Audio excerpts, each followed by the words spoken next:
Chapter 1.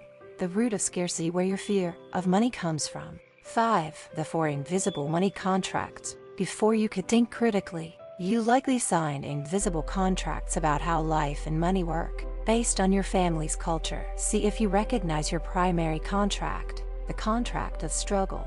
In this family, we work hard for our money. Nothing comes easy. Life is a grind. The underlying virtue, earned worthiness. The contract of deprivation. In this family, we do without. We are not the kind of people who get what they want. Others have more, and that's just the way it is. The underlying virtue, humility, knowing your place. The contract of secrecy. In this family, we do not talk about money. It is private, shameful, or impolite. The underlying virtue, keeping the peace, avoiding conflict.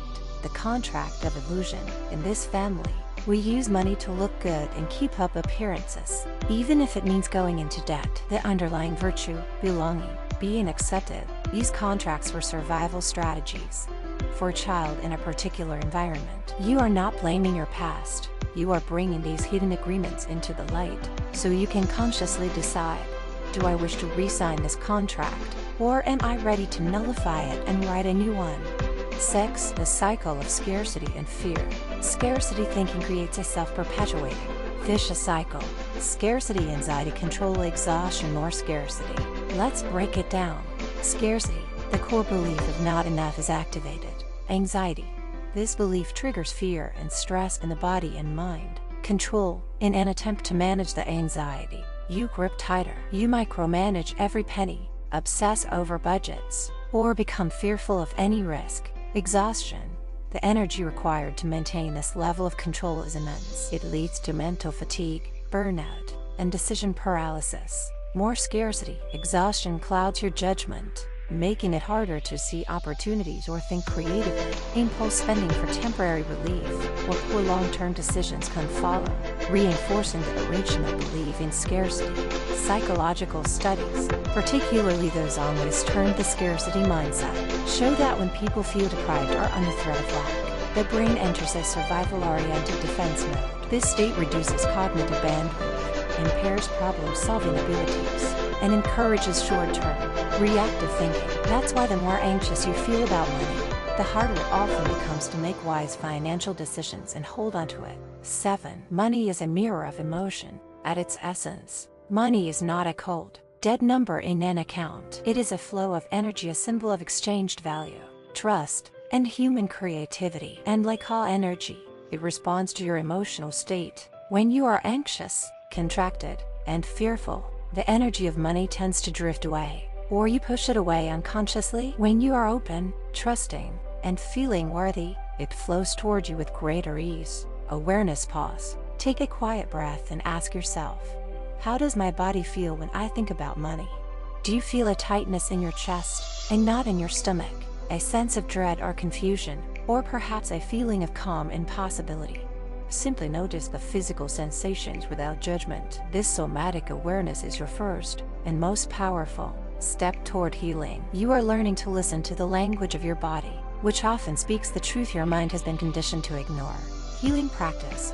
Write a letter to your money past. This is a profoundly healing exercise to release the emotional charge from your past. Find a quiet moment, take out a journal and a pen, and write by hand. Let your feelings flow onto the page without censorship.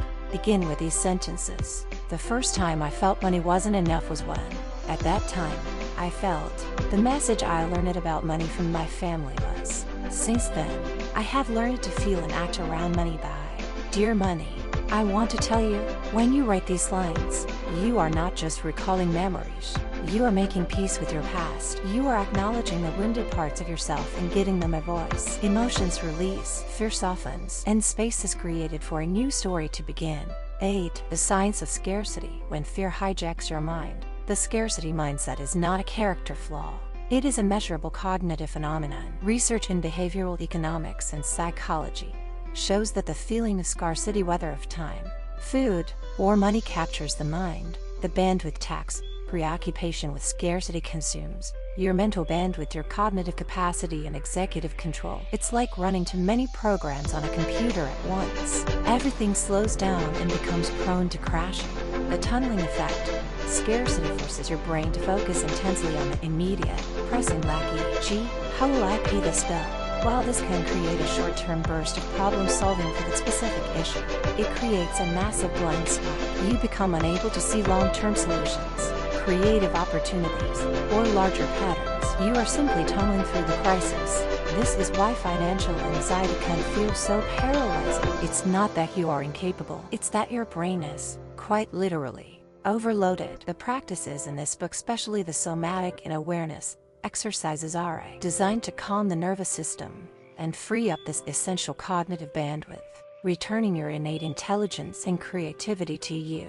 9. Rebuilding your inner security. The first step to healing your financial life is not necessarily earning more money. It is believing, on a cellular level, that you are already enough, and that you are fundamentally safe. Your sense of security must be built on an internal foundation, not an external one that can fluctuate. This is a practice. Each morning when you wake and each night before you sleep, place a hand on your heart and whisper gently to yourself, I am safe, I am supported, I am enough, exactly as I am. I don't need anxiety to feel secure. At first, it may feel like you are lying to yourself. That's okay. Repeat it anyway. You are watering a new seed. When you begin to radiate that energy of inner safety and self-worth, the world and money begins to respond to your calmness. You become a magnet for stability and support.